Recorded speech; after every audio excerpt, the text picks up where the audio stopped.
And your life. Good morning, Summa scholars. Welcome to the Daily Summa. Today is Tuesday, June 17th in Ordinary Time. We are back in Ordinary Time. Good morning, Joe. Morning. How you doing? Pretty okay. Yeah, that's good. Did you guys have a Ryan Budd visit Did. last night? Yeah. I saw him driving in this morning. He waved from out the window. Too bad he couldn't be here. Yeah, you got a busy day. Ryan's got a busy day. Well, we have a busy day, folks. We're going to jump back into the teaching now after the octave of Pentecost, which we celebrated, but the church doesn't technically do, but we do it. Although they do it, I learned in the ordinariate, what could be called the Anglican rite of the Catholic Church. But we are now back in solid ordinary time and bringing to you the sweet, sweet milk of the word from St. Thomas Aquinas in the Summa Theologica. Let's jump into it. Page 237. We're going to start at the top of the page. We're on question 21. Article 2, whether the justice of God is truth. But we're finishing up the little house cleaning we have to do with Article 1, whether there is justice in God. Let's get to it. We're just going to jump in at the top of that page and just finish this out. Because we read every single word of every single page here on the Daily Summa, folks. He is not directed to other things, but rather other things to him. Justice, therefore, in God is sometimes spoken of as the fitting accompaniment of his goodness, sometimes as the reward of merit. Anselm touches on either view where he says, when thou dost punish the wicked, it is just, since it agrees with their deserts. And when thou dost spare the wicked, it is also just, since it befits thy goodness. God is always just. He can choose mercy, and he can but mercy and justice are actually one thing ultimately, and they will all resolve in the Father when Mashiach turns the kingdom back over to the Father. And all will be just, which means all will be in a proper alignment, and God's also mercy will be fulfilled in that, but we'll talk about mercy later on in Article 3. All right, reply to objection 4. Although justice regards act, this does not prevent its being the essence of God, since even that which is of the essence of a thing may be the principle of action. But good does not always regard act, since a thing is called good not merely with respect to act, but also as regards perfection in its essence. Remember, we said that God's will can rest in his being. Like, for us, will is space-time discursive act, but you can also receive the thing that you've been willing, hoping for, striving for. You can receive it, and then your will rests in it. God's will is completely resting in perfect act. For this reason, it is said that the good is related to the just as the general to the specific. All right, let's just go into Article 2. Whether the justice of God is truth. Let's see what Larry thinks. It seems that the justice of God is not truth. Okay. For justice resides in the will, since, as Anselm says, it is a rectitude of the will, whereas truth resides in the intellect, as the philosopher says in the Ethics. Therefore, justice does not appertain to truth. Well, for justice resides in the will. He's going to try to make a deal about is the rectitude of the will, whereas truth is in the intellect. So justice of God cannot be truth, since the truth has to do with the intellect and justice has to do with the will. But we're going to see that in God it's one. Objection 2 from Ralph. Further, according to the philosopher, truth is a virtue distinct from justice. Truth, therefore, does not appertain to the idea of justice. Again, obviously, clearly, we should know by now that we toggle back and forth between human and divine perspectives. In God, it is one. In us, there is a apparent separation. On the contrary, it is said, mercy and truth have met each other, where truth stands for justice. I think another translation is mercy and peace have embraced, or mercy and truth have embraced. And I think one translation is have kissed. I answer that truth consists in the equation of the mind and thing, or as Dr. Rebard would say at the University of St. Thomas, the adequation of the mind to reality. That is what truth is. I say that there's a phone here. Behold, there's a phone here.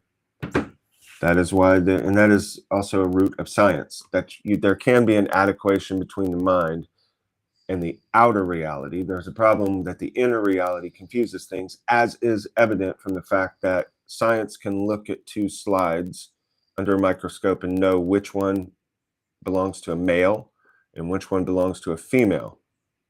That's called reality.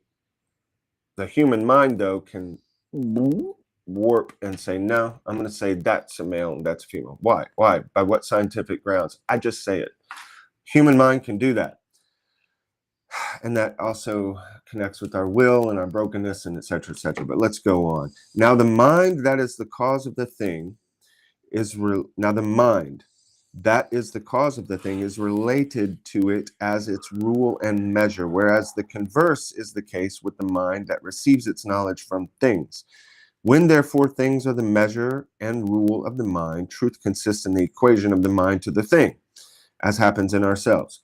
When it's something on the outside, then we adequate our mind. What kind of stone is this? Igneous, sedimentary, something wrong? Just being stupid. The ship is being stupid this morning, guys. Okay, good.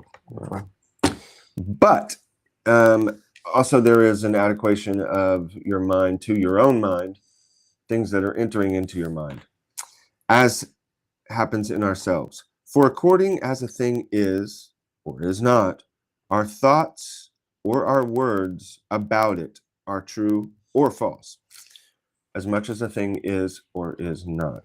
If I tell somebody, yes, I love you, and really I'm just not wanting to hurt their feelings, and I lead them on, that is me not expressing the truth of my heart at that moment. Things like that happen all the time. We do that all the time. But when the mind is the rule or measure of things, truth consists in the equation of the thing to the mind. Okay, that's the igneous rock or sedimentary. You see it and you say what that thing is, and if it corresponds, it's true. So there is truth coming into us and there's truth coming from out. Just as the work of an artist is said to be true when it is in accordance with his art. He's actually doing the thing that he meant to do. There can also be bad artists who are not adequating the outside reality to their inner truth. Now, as works of art are related to art, so are works of justice related to the law with which they accord. Therefore, God's justice, which establishes things in the order conformable to the rule of his wisdom, which is the law of his justice, is suitably called truth. Why? Because his justice is adequated to or matching up with his wisdom, his interior reality. Thus, we also in human affairs speak of the truth of justice. We live in the world of shadows, and these things are confused. That's why we're not all at peace right now. That's why we're living this crazy life where things are messed up and we experience sorrow and confusion, because God has relaxed his complete control over human will so that we might have free will, so that we might bake the cake along with him, make the new man, which is called Mashiach, come to full stature. We might work this work with him. But in order to do that, he had to relax his hold so that the heavens move in perfect justice. That's why you can run a galleon by the stars in the heaven. You can navigate a galleon on the ocean by the stars because they are consistent and they work in what's called justice. But the human heart does not do that according to God's beautiful design of free will, which leads to all kinds of suffering and pain. Reply to objection 1. Justice, as to the law that governs, resides in the reason or intellect. But as to the command whereby our actions are governed according to the law, it resides in the will. there is a truth of justice, but then there's also our will that tries to adequate to that truth. Not only do we not adequate our will to full justice, which is God's justice, likened unto the stars in the heavens, which always move perfectly, we don't even conform our will to our own sense of messed up justice. We can't even get in line with our own messed upness, that we think we're going to do something, or we say we're going to do something, or we think we're this kind of person. And then lo and behold, the temple collapses and you are not what you thought you were. Sad little boy. Reply to objection 2.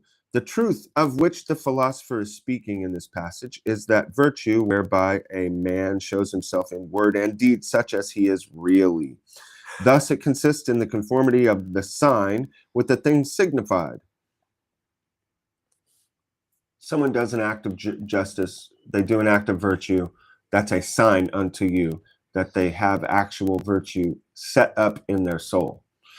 We all have the ability to act virtuously in a sprint. It's the marathon that's difficult. It's the climbing the mountain that's difficult. And not in that of the effect which its cause, with its cause and rule, as has been said regarding the truth of justice. All right, let's move on to this interesting one. Article 3, whether mercy can be attributed to God. Well, I think Sister Faustina would say yes, but let's see what Larry says. Objection 1. It seems that mercy cannot be attributed to God. Why on earth would you say that, Larry? For mercy is a kind of sorrow. Okay. As Damascene says, but there is no sorrow in God, and therefore there is no mercy in him. Again, you may be shocked to find out that we're toggling back and forth between human and divine reality.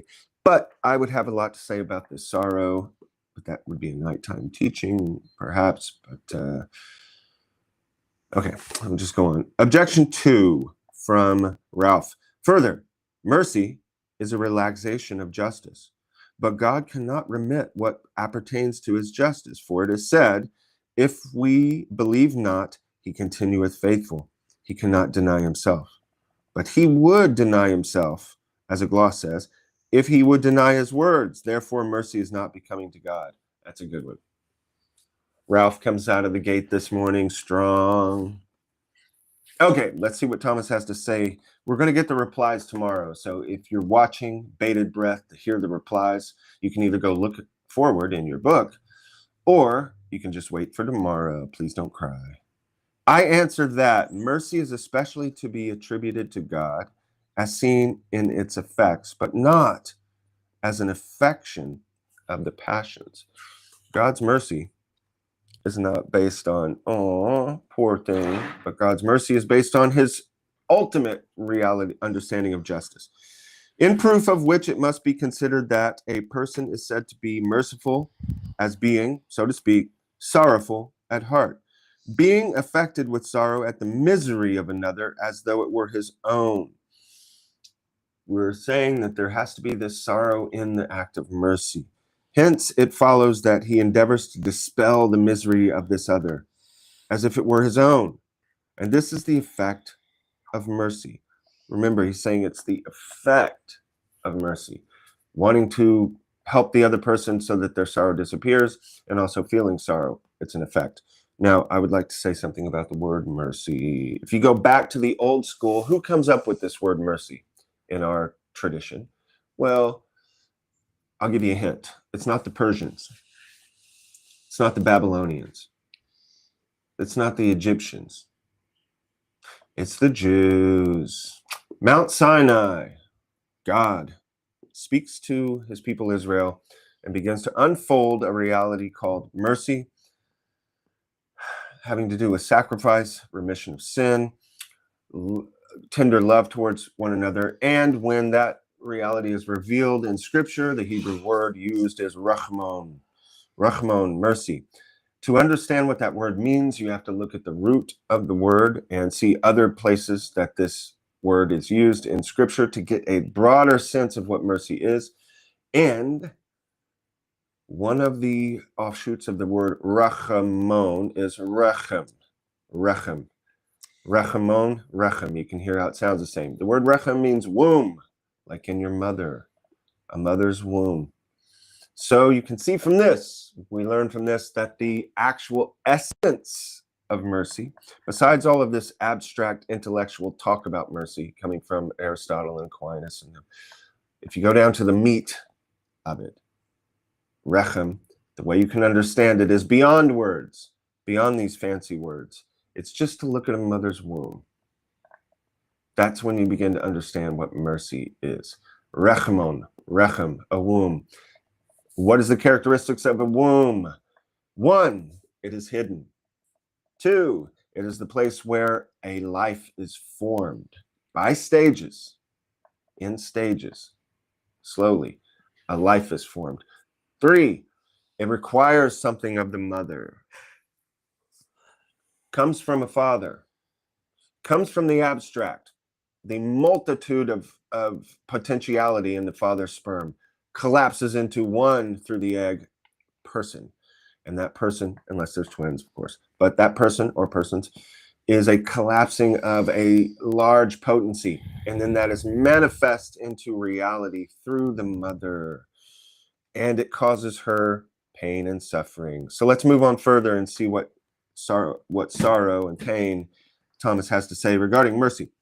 To sorrow, therefore, over the misery of others belongs to God, but it does not properly belong to him to dispel that misery, whatever be the defect we call by that name. Now, defects are not removed except by the perfection of some kind of goodness, and the primary source of goodness is God, as shown in question 6, article 4. It must, however, be considered that to bestow perfections appertains not only to the divine goodness, but also to his justice, liberality, and mercy, yet under different aspects. The mother is bestowing perfections upon her child in stages, bringing it to fullness. And she's doing it through her own personal sorrow. And also that baby will be experiencing pains and sorrows and discomforts in the womb and, of course, out of the womb when it squeezes its little head through that hole and comes out screaming in utter horror. This is now, some do try to withhold these sorrows from others. They would try to withhold these sorrows from themselves or the woman that they're with. And this is called abortion. So therefore, we learn from this that God's mercy involves pain. It involves a time, long time of gestation and working out. And it's going to involve victory at the end. So his mercy does have sorrow in it. That sorrow is blissful. That sorrow is justice. And that sorrow is leading to perfection. I know it's true, but I don't like it. The communicating of perfections absolutely considered appertains to goodness, as shown above, insofar as perfections are given to things in proportion as bestowal of them belongs to justice. Remember, justice is the rightly ordering of things. When the mom eats the food, it goes down in the umbilical cord and it's bestowing justice. It's rightly aligning all of these molecules and proteins and rightly adding them to this thing that in stages will be called Annie or William or Craig, whatever. As has already been said, insofar as God does not bestow them for his own use, but only on account of his goodness, it belongs to liberality. Insofar as perfections given to things by God expel defects, it belongs to mercy. All right, that's enough for today. I'm going to mass, I hope. Everybody, this is all straw. It's given for us to meditate on these things, the milk of the word, and then finally, through time, through stages, be divinely enkindled and rise above the warp and woof of this sad life. Have a good day.